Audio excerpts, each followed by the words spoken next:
Hello everyone and welcome to Talking Good Game. It's the match preview of England against France quarter-final of the World Cup. Gonzo, are you looking forward to it? I really am. I really am looking forward to it. Yes. Very exciting, actually. Well, maybe that's pushing it too far, but I am looking forward to it. I spoke to my friend Tony today, and Tony said to me, he said, "This is the best World Cup I've watched in years."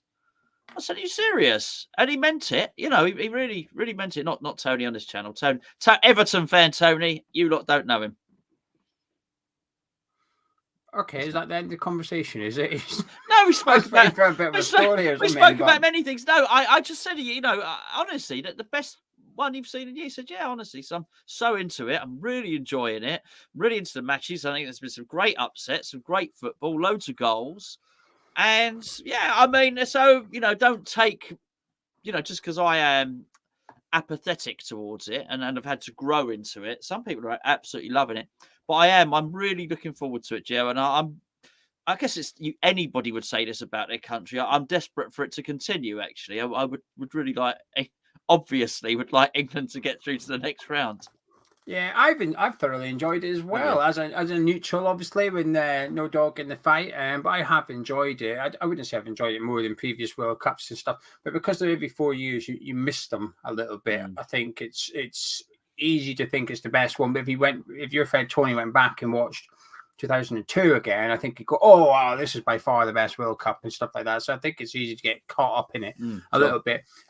France, though, what's your thoughts on them? Have you seen much of France in the World Cup? I tuned in. No, the answer's no, but I tuned in, and the bit I tuned in for was the game when Mbappé, the last one, when Mbappé scored the brace. I think Giroud might have scored the first goal quite possibly. I think Giroud broke the record for the top goal scorer for France, and then Mbappé scored those goals from wide. So yes, so I got to look at France and I thought, oh dear. But I mean, it's no surprise. They're the world champions. They got some really, really good players. There's no doubt about that. So yeah, you're going to have to play these teams at some point. And when I spoke about it before the tournament, I don't watch much international football. It was a bit of a guess. I was asked who I thought would win the World Cup. Oh, France or Portugal got some good players, haven't they? That's what I said without any massive knowledge. You're gonna have to play. You're gonna have to play these teams. So, but yeah, they're quite frightening. Very good team. There's 3 teams that have impressed me more than anyone else this tournament from day one till today. That is Brazil, and then France and England. I would like to have added Portugal, but I never seen their game when they won 5-1 the other night against Switzerland because West Ham were playing. I missed that game. Of course. So what I have seen of Portugal, I've been impressed by, but I've been more impressed by Brazil, France, and England. I think these are two of the 3 best teams in the competition going head to head. And certainly in terms of squad strength and depth, these are 2 of the best teams in Qatar as well. I think from what I've seen from France, which is quite a lot actually, I have been impressed a lot, and they've got a settled team now, a bit like England to some extent. They do have a settled team. I think from their starting 11 in the first game of the competition, the starting 11 against England, there's only one change, and that's at right back where Pavard's been dropped for Koundé. So Deschamps knows his best 11. He knows what he wants out of those players as well. He hasn't changed too much. Tunisia doesn't count because they're already through, so he rotated quite heavily. But when you look at the last game and the first game, it's very, very similar. Let's talk about Kylian Mbappe then. I mean, he's lit up this tournament, probably been the player of the tournament so far for me, along with Bruno Fernandes. I mean, he must strike the fear of God into you for this game. Yes, but there is a but here. I mean, he's very impressive, and I wouldn't suggest otherwise.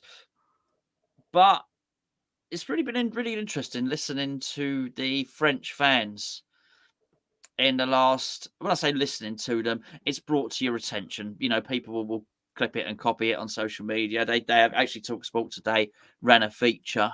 They had one of the journalists living in France, and there was lots of extracts from the newspapers and stuff like this. Well, wow, this is really. They think this is a tap-in. They really do think this is a tap-in. And And I think that's cool as well. And so they should. I mean, you wouldn't have known this because you were at your synchronized swimming gala when he did the build up for the last show. And I think it was Gabriel Bonlahor said that he thought it was disrespectful and dangerous that England fans were predicting a comfortable win against Senegal. Oh my God. You know what I mean? Honestly, it was ridiculous to, disrespectful and dangerous because England fans, I think we'll get through this one. And I thought, oh my word, you're on Talk Sport, mate. Do you not understand what it is? Anyway, so I don't think it's disrespectful or dangerous for France fans. I think so they should. I think they should be confident, and rightly so. And Mbappé is a hell of a player. But England have got some players to watch out for as well. And I tried to take myself out of the situation. It's a bit annoying to be drawn against France this early in the knockout stages. I'd rather not have drawn them. But I wouldn't mind betting that France would be looking and thinking, we could do without that. We could do without that. So, yes, Mbappe's probably going to be the best player on that pitch. But we've got our own players that they're going to have to watch out for as well. And I'm sort of bringing it on. It feels like a heavyweight fight where both boxers have got a knockout chance. Do you know what I mean? Yeah, I completely agree. I think this is a game worthy of the final to some extent. And I think, as much as you'll be worrying about Mbappe, and you can't worry about him too much. And Southgate said they've been planning for Mbappe for about 2 years now, and I quite believe that actually. I do. What are you doing that puffing face Well, he for? shouldn't have said that. If that was me, and I was Deschamps, I think really, and I'd literally before that this week, the last couple of days, I'd just be setting Dembele and Mbappe. Go on, you two. First 15 minutes, swap wings. And I'll just sit back and watch Southgate. Okay, there's your 2-year plan. Why he would say that, I don't know. But anyway, yeah. But go on, carry on. Sorry. Well, I think he's right to have been planning for Mbappe for that long, because if he did make it to the final of the Euros, or even before that, he would have been talking about the Euros in this regard. There's a high probability it would have been France, because obviously in the Euros you've got to get rid of Brazil and Argentina for obvious reasons. So the likelihood of meeting France in that final was pretty high. Should you have got there? Obviously, it wasn't to be. It was Italy. But you would imagine he was also planning for Italy for 2 years as well. He would have only been taking plans into consideration for 3 or 4 teams that he would likely meet. So I don't understand why it's almost deemed a bad thing. I think it's quite a good thing that he's been planning for Mbappe. The problem is, 2 years ago, well, Mbappe has evolved since then. I would argue that Kyle Walker's depreciated a little bit since then as well. Kieran Trippier's probably improved a bit, and he's obviously come back to the Premier League. Alexander-Arnold's been exposed a little bit in that role since 2 years ago. Reece James has come on leaps and bounds. So while he's planned for it, what you can't do is plan for your right backs at club level. You can't plan for that. That's out of your hands. So I do wonder what his plan was, unless it's switching to a back 3 or something and having Stones behind Kyle Walker behind Kieran Trippier, so that essentially you've got doubled up. But I guess the danger there is, if you do that, then Griezmann and Dembele are having good tournaments as well. Both of those players are in good nick too. So if you do sort of focus solely on Mbappe, and I can understand why you would, he's utter world class. It does free up space and time for the other 2 players in the team as well, and it's risky. I don't know what the answer is. Sometimes you'll sit here and say, well, you'd like to see this or you'd like to see that. Well, I actually don't know what England can do to some extent, because you focus too much on him. Yeah, problems arise elsewhere. But at the same time, you leave him one-on-one with any of your right backs, you're in trouble, because he's a generational talent. And I've never seen somebody with that quick acceleration, and then somebody that can go running at their top speed, and it's a frightening speed, then just stop dead. He just stops dead. I know Lingard did it a little bit with West Ham, but on a much lesser scale, a much slower scale as well. Yeah, definitely. But Mbappe's just frightening speed. He just stops, and the defender keeps going, then he gets back. He's just a ridiculous talent. I've enjoyed watching it. Is there any other players you admire from the French team? But look, there's lots. I think Giroud's, don't have a. What about your Dembele? Oh, they're all brilliant. They're all brilliant. Now that is the Dembele that was at Borussia Dortmund, then went to Barcelona. It's that Dembele, right? Ousmane Dembele. Yes. I'm right. Yeah, that yes. one. That's the one. Well, you say yes. There's a lot of Dembélés around. Yeah, he's a good player. He's a good player. I mean, they're missing Benzema, which I think makes it even more. Let's put it into focus just how well they've done, how deep their squad is. He's had a wonderful 18 months, Benzema. He's a player that is in top form and would be a miss for anyone. Yet Griezmann's doing his thing and dropping a bit deeper, and have utilised Giroud well. I think their defence can be got at. By the way, I think Poland, when they weren't defending, I thought Poland got at them. And don't know, can't even remember, couldn't tell you the name of the left winger, but there was joy there for the left winger for Poland. Definitely joy down there, and I think you could get through them through the middle as well. Frankowski, was it Frankowski? If you just Frankowski, is it like Cliveowski or Tomowski? It's just made it a Dave Owski on the wing. See what happens when you get involved and try and help out your co-host. You just get mugged off. I'm not doing that again. Cliveowski's quite funny. Yeah, old Nigel Owski on the wing. Yeah, that's That's it. They just anyone. They just get an Owski. Just get out. Yeah. The older ladies team, Alice Owski. Yeah, Karen Owski. Yeah. Oh, you finished now. I probably haven't, but I will just for you. Yeah, the French are just littered with talent. I think their centre midfield is got a ridiculous amount of depth to it as well. Tchouameni, I think, has been thoroughly impressive for me. He keeps getting subbed. I don't know why. I thought he's one of the better players against Poland, and he took him off. I get why he's big. Who did he bring on? Oh, come to me. Fofana. He brought on Fofana. I get it. I get why he done it. But I thought, you're taking off one of your better players here. Oh. And then Fofana comes on and starts bossing the game as well. You know, fair enough.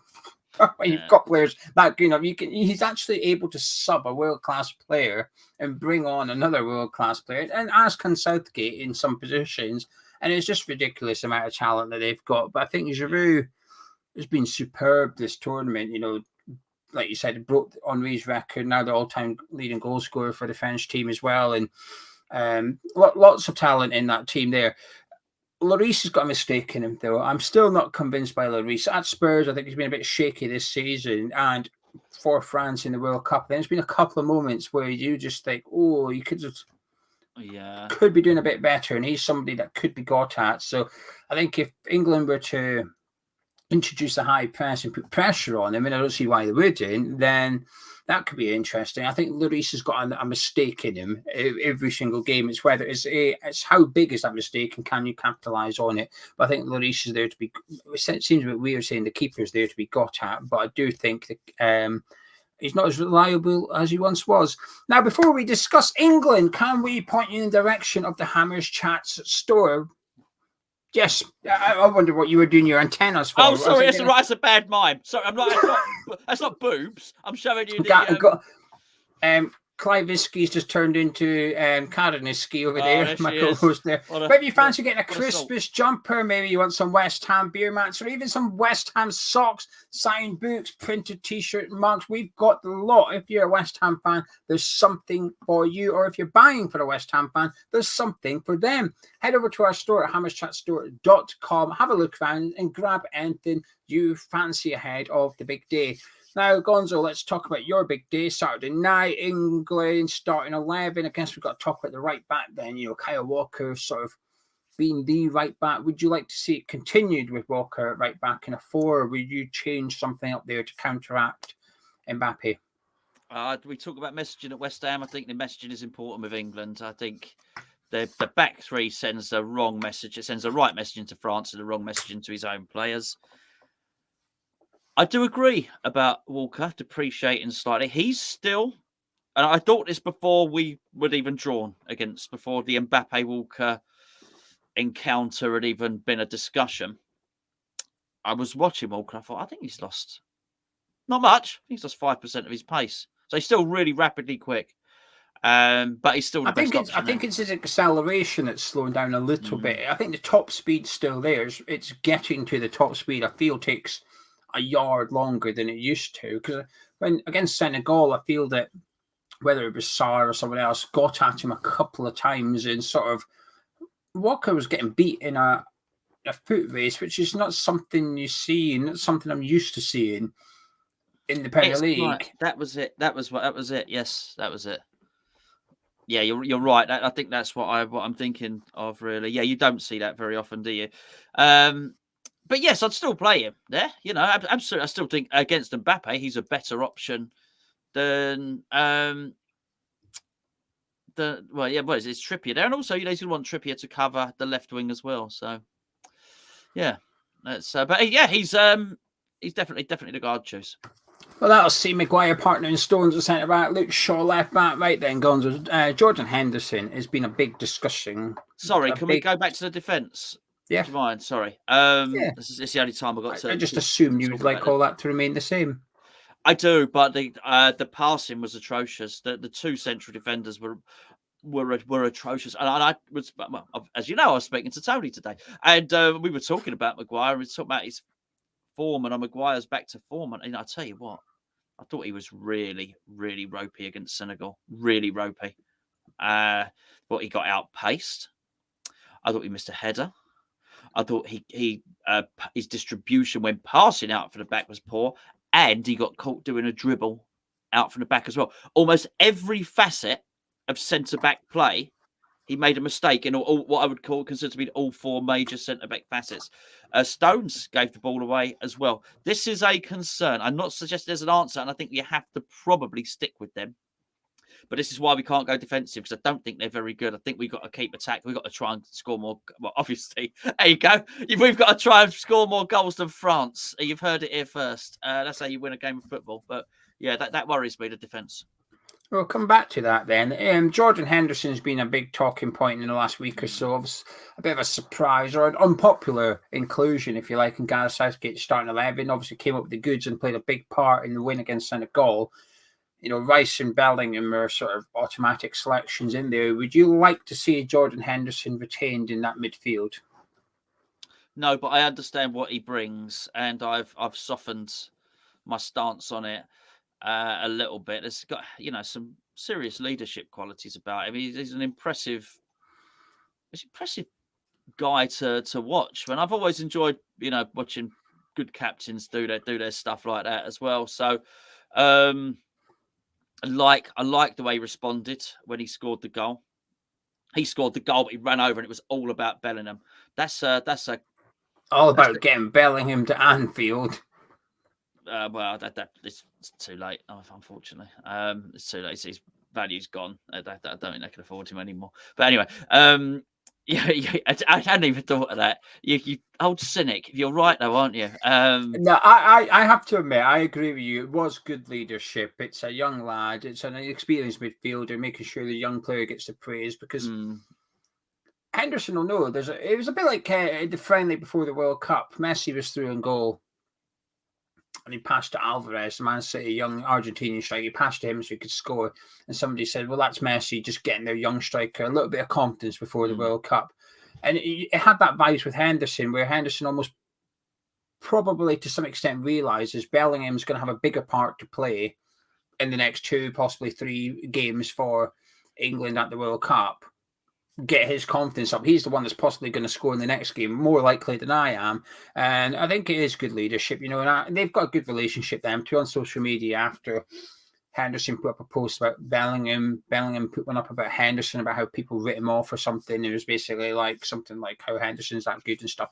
So there is definitely there is definitely a mutual respect there, as well as a little bit of tapping up.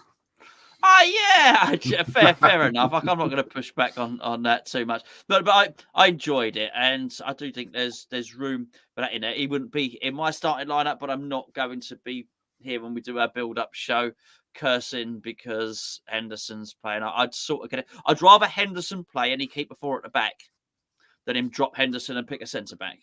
So I seen an article during the week, and I thought it was a really good point regarding Jordan Henderson. It was basically saying, if Henderson wins, if England win the World Cup, you've almost got to consider Henderson as one of the all-time greats, whether you like it or not, because he's won the Premier League, he's won the Champions League, and now he's won the World Cup. You can't really take much away from him. For sure. And he said the unusual thing with Henderson is, he said he's not really world class. He doesn't necessarily have world class abilities or anything like that. He said what Henderson's world class has, things you don't see, his mentality, his leadership, that attributes are world class. And that's important for Liverpool and England. And that's why Liverpool and England have had some success with Henderson in the team. And I just thought it was a fantastic article, actually. It was almost just sticking up for somebody that maybe isn't blessed with the same ability as the others in the team, but actually has just as much, possibly even more value to the team. You just can't see it as a fan watching the game. You just don't notice it as much. In every sport, you get those in every single. Honestly, I could bore you senseless going over cricket and rugby and all sorts. You get them in every sport, and you know. Sorry, who said that? I don't know. I just read it in an article. I just thought it was fantastic. It's a real tangible thing. That is absolutely. It's a real quality, and I think so. Sometimes I've said before when Antonio was on his pump, you talk about aggression and strength. They're proper attributes. We talk about tackling as a skill. It's a proper attribute. I think sometimes unless someone's doing a rainbow flick, we think not everybody, but there is that perception, isn't there? But yeah, I mean fitness, good engine, desire, will to win when you want to keep on going when everyone else has stopped, getting 5% more out of everybody else around you. Those are huge qualities. So yeah, I've got a lot of respect for him. Front three remain the same: Saka, Kane, and Foden. Hold on. When's the Jude Bellingham bit of the video? Well, I've just assumed he's in. I mentioned him 5 minutes ago before Henderson saying Rice and Bellingham picked themselves. Well, yeah, but that's that. Let's just talk about Jude Bellingham for a bit, shall we not? It's just magnificent. It's magnificent.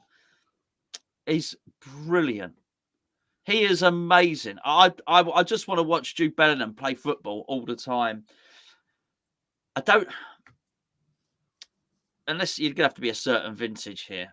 But I looked at him and it's like Brian Robson. And I remember watching England with Brian Robson, thinking we've got a world-class midfielder. We've got a world-class midfielder who is good. And when I say good, I mean brilliant at more than one thing. He is multifaceted. I think he's amazing. He may go on and be what Pogba should have been. Now, Pogba will turn around and go, what are you talking about? Well, he won't watch this video. But if he does, he'll probably say, hey, what are you talking about? I've won everything. But Pogba plays when Pogba wants to play. Got all the talent in the world, but sometimes he just can't be asked. This kid has got everything. And he's got the determination as well. He's got the perseverance.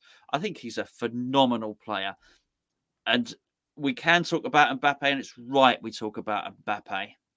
But they will be watching that again. This guy's going to be hard. He can dominate any midfield, and this tournament will go down as the apps, not the making of him, because obviously he's done well as you mentioned. Dortmund, he's taken the captaincy, which is a hell of a thing for a 19-year-old. But this tournament will be the point where Jude Bellingham went from being a really good player to one of the best midfielders in the world. And that's at 19. I just think he's amazing. And with Jude Bellingham in the team, England have got a chance. Sorry. I'm sorry. Yeah, he's going to be in there saying, Je déteste Gonzo. Absolutely.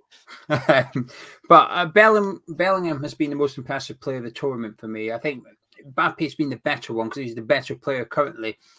But fair play to Southgate, actually, because he's almost took the shackles off Bellingham a little bit. And I probably worried a little bit coming into the tournament that Southgate would either not play him because of his inexperience, despite having loads of experience for his age, or shackle him just a little bit too much, so he was a bit restricted in there next to Declan Rice. But, that's why he's put Henderson in there, so he can get Bellingham 15 yards further up the pitch. And he was unbelievable against Senegal, by far the best player on the park. And what a talent. And I think there was some articles coming into the World Cup that one or two clubs were watching Declan Rice saying, let's see how he does on the big stage then, because we've not seen him. He's not played Champions League football. Let's see him on the big stage. Well, actually, Bellingham has done it on the Champions League one. But one or two of those clubs might have been waiting for a little bit of confirmation. Let's see how he does in World Cup. All right, okay, done now. That's it sorted. And there's a lot of talk about which club he's going to join in. Understandably so. It's a big race. If the biggest clubs in the world want him, if name the 10 biggest clubs in the world, about 7 of them are after his signature because he's the next big thing. I do hope the media take the pressure off him a little bit. I do worry the English media maybe getting a bit too far. I've seen some today saying, "Oh, he's the best teenage English player," and I think, hang on a minute. You only have to cast your minds back to Rooney and Owen at 18, 19 years of age and stuff. Yeah. And I think they're comparable. I think he's up there, but I just feel like it goes a bit too far sometimes. And I just think just rein it in and let him enjoy himself, which he's doing, let him develop, which he's also doing. And he'll be in the Premier League next season. I'm pretty sure of that. Where, I don't know. Money would be on going to Liverpool. But what a tournament he's having. Marvelous. Are you confident for this one, Gonzo? No, but we can win it. No, I think France will win it, but we can win it. As I say, it's like a heavyweight, 2 really good heavyweight boxers, and we can knock them out. We can knock them out, you know, both metaphorically in a boxing term and actually really knock them out the tournament. But you would suggest if in boxing terms it went to points, you know, they'd probably win because they have slightly more better players than us. But it's not just that. I saw the criticism of Harry Kane. I thought Harry Kane was really good against Senegal. I think he's having a good tournament. I think he's having a really good tournament. Yeah, I mean, they will not. The centre backs won't fancy that. They will not fancy that because he's not going to take up the positions they want him to take up. There's that, you know. So he's going to give them something to worry about. Let's talk about Phil Foden sorry, I know we're going on a bit, but let's talk about Phil Foden for a bit as well. When Bellingham does that wonderful drive through the centre of the midfield, I'm talking about Harry Kane's goal. He gives it to Foden. What Foden does there is so important. He has one chance to do what he did, and he just flicks it. It's so unindulgent. That's Neymar. Neymar has the touch. He does the turn. He travels with the ball. I'm not saying, no, don't be wrong. Neymar's got enough talent that he might dribble through and go through and score. But the moment he does anything remotely indulgent, the chance for Kane has gone. It has to be, and it's brilliant. It's minimal. It's brilliant, you know. And he had he touched the ball obviously far less than Bellingham, far less than Kane, but he was just as vital to that goal. And I thought it was brilliant to see. And he's racking them up, mate. He's racking them up. He won the assist for Rashford's free kick as well. I mean, I think he might have 3 or 4 assists in this. He's scored. I think from memory, I think I've read he's been involved in 5 of the last 6 goals for England. Yeah, either the assist or the assist to the assist. Yeah, he or is the goal. in. Yeah, absolutely. He's really, really good. And England are so lucky. And we've not really discussed Rice because we might discuss him more when England discuss Saka. I think he's been one of the you know, and these are all young guys. Was unbelievable. These are all young guys. We will see more of Rice when England get more under the cosh, which they've been largely in control for lots of the games. And England have not really come up with. I feel the best forward they've come up against was the Iran geezer, and he scored. So I mean, the other fella, Twinkle Toes, Dia is for Senegal, should have scored really. So I mean, you know, they're going to have to deal with that at some point. They're going to come up against a good striker. Don't get me wrong. So there's lots to do there. I think when that happens, we're going to see more of Rice. Going to be more involved. So we'll get to see more of Rice's qualities. We see more of the attacking qualities. But yes, Saka, Kane, Foden, Bellingham are playing at a very, very, very high level. A very high level. So England have got a real chance. Any final words in your score prediction, please? Oh, well, I think sorry, I've got some final words. I think I wouldn't start with Henderson, but I get it. You know, so Southgate gets no complaints from me. I would actually start Foden there because I think he's that good. I think that's something that Southgate has got wrong, which is Foden doesn't play there for his club. Okay, yes, he doesn't, but he has done in the past. This season, no. But he's also not strictly that far out left where Southgate wants to play him. He's more of an inside left forward, Foden. He can play Foden can play anywhere he bloody wants across that front line. Stick him in central attacking midfield, play Bellingham and Rice central, and then pick one other player, probably Rashford, to play there. So I would, you know, my front 4 in that would be Saka, Rashford, Kane, and Foden, or whatever. Put Grealish, you know, whatever. But I'd play one more and really give them something to think about. So, but it's gonna be good. You know, this is opportunity, and it's opportunity for Southgate, because we've just discussed Rice, Bellingham, Foden, Saka. These boys are coming back again. You know, these are spring chickens. They really are. They're coming back again. Southgate ain't. So he needs to really go for it here and not leave the tournament with any regrets. Go for it. England are a lot better than Poland, and Poland were able to get through France's defence. So let's have a go, and let's let them worry about us. Clearly, we're going to have to worry about them because they've got some good players. Could be like a basketball game. Geo, I think France will win. And I think France will probably win 3-2 or something like that. I think you've got a damn good chance. I think you're going to do it, actually. I think it's going to go beyond the 90 minutes. I don't think there's much between the teams. I'll say 2-1 England after extra time. But if Southgate does leave the England job for whatever reason after the World Cup, as I think a lot of people are expecting, I think the FA are hoping he's going to remain on, but for some reason there's an expectancy that Southgate is going to step down after the World Cup. This game might just decide what job opportunities lie ahead for him after this game. If he bottles it and goes defensive and gets put out, he might find himself waiting quite a long time for a decent job to come up. However, if he goes for it and goes through or gets knocked out, whatever, if he impresses in this 90 minutes, unless even our club, if Moyes was to go, Southgate would probably be on the top of that list, getting that phone call saying, do you fancy it? You fancy it at West Ham? Now, I'm not saying I want Southgate at West Ham. I'm just saying that this might just open up or close doors for Southgate in the future.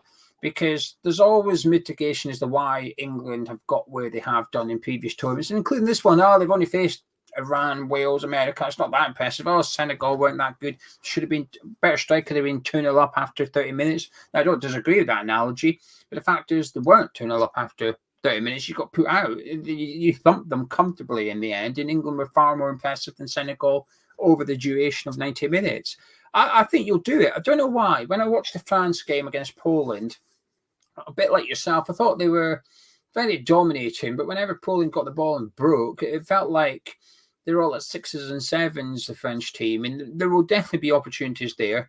And then when you watch England against Senegal, actually, England were very impressive when they were able to play on the counter-attack. All you have to do is look at that goal when Bellingham robbed it off the player, like you said, gave it to Kane in the back of the net, bam, bam, bam, 3-4 passes, and it's in the back of the net. You know, England can play good on the counter-attack. It's actually when teams sit in against England that they tend to struggle a little bit with, or when England sit in themselves, as they did, for the first half or so against Wales, it gets a bit boring and they struggle a bit, as they did against USA, where Southgate's just a little bit safety first. But I think you can be in group stage games. Southgate knows you can draw a game in the group stage and you'll be fine, kind of thing. Keep it tight, you'll be all right. Not so much in the knockout. You've only got 90, possibly 120 minutes or 140 going by this World Cup you had in the stoppage time. I think you're going to do it. I'm going to stick with that. I'm going to stick with England to win 2-1. Last question, to win the World Cup? Well, this was my question for you. If you do go through, would you fancy your chances? I mean, you're likely to meet Portugal in the semi-final and then one of Brazil or Argentina in the final. So it's not going to be easier, it's gonna be hard, but I think it's hard for everyone. I think you put that question to all of those and say, "Oh, look, you might face England, and then you might face Brazil." Says, or whatever, or say that exactly what you just said. Say that to France, okay, to win the final. Yeah, I think we can beat Brazil. I think we can. I think Brazil's the team that'll stop you. I do think Brazil's the team that'll stop you. Yeah. So, but look, I've just given my prediction. I don't think we'll get past France, but I do think we're a good team. I really do, and we've got a real chance. No result would surprise me. I think that's the thing. And I'm certainly not going in there thinking, Southgate and England are gonna lose. I don't think so. I think we have a chance of winning, and not just a slim chance. So I really do. I love it to be like a basketball game and England with like 4-3 or something. Oh, it'd be brilliant. It'd be brilliant. It really, really, really would. Beyond that, Portugal worry me, but they have done, because I seem to always like perpetually go through my life. Look at Portugal. He's good. I didn't realise he was Portuguese. That's my take on the Portuguese team. And they've often got a player I think is good. I think, he's Portuguese. They've got some good players there. They really do. They've got some excellent players. So, the boy, they got the boy there, which seems to have liberated Portugal. It seems to have galvanised them. Whatever's happened with Ronaldo there. They looked. That's when you saw the boy at the end have the shot. Maybe he was a left back or something. I don't know. There was a boy that scored the very last goal on there, and I did thought that's a liberated team. You ain't doing that if Ronaldo's on the pitch because Ronaldo's scream at you for not passing it over. Actually, I think Ronaldo actually was on the pitch actually, but I think he'd been taken down a peg or two, and all the youngsters are thinking, "Hey, it's party time. We can all be Portuguesers now," and they're just all going for it. So Portuguesers. That's what they call them, sir. That's what they call that. Hammers, Newcastle, the Magpies, Portugal, the Portuguesers. Well, if it helps you have a little bit of confidence, Gonzo, when we did the Euros, when we covered the Euros, I got England bang on. I predicted them to get to the final. Then when we did the preview, I said, I think Italy will do you, but it's going to go beyond the 90 minutes. I got them bang on. So for Saturday, I'm predicting that you'll go beyond the 90, but you'll make it into the semi-finals. I do think if you come up against Brazil in the final, though, why would you do that, Mike? Because you've already just basically indicated that what you say happens. Brazil might not make it to the final. If you make a prediction, it comes true. You've just basically cast a spell that Brazil. But there's 4 teams on the side of the chart at the minute. Brazil might not make it to the final. You are a cheeky What one. I'm saying to you is, if you were to play one of the other 3, I think you'd win it. I'm not that bothered by Croatia. Ain't going through. I'm not being that impressed by the Netherlands, and I'm not being that impressed by Argentina either, actually. So I think anyone on the other side, you'd be fine, bar Brazil. So, if you get to the final and play Brazil, you're runners up. If you get to the final and you play one of the other 3, I think you'll win it. So there you go. Shall we leave it there? No, I've just got to do with this. Yes, I thought he was Mexican, and that's exactly what I mean. Anyway, right, we're definitely leaving it there. If you enjoyed this preview, please do drop a like on it, subscribe if you're new to the channel. Myself and Gonzo, catch you in a bit.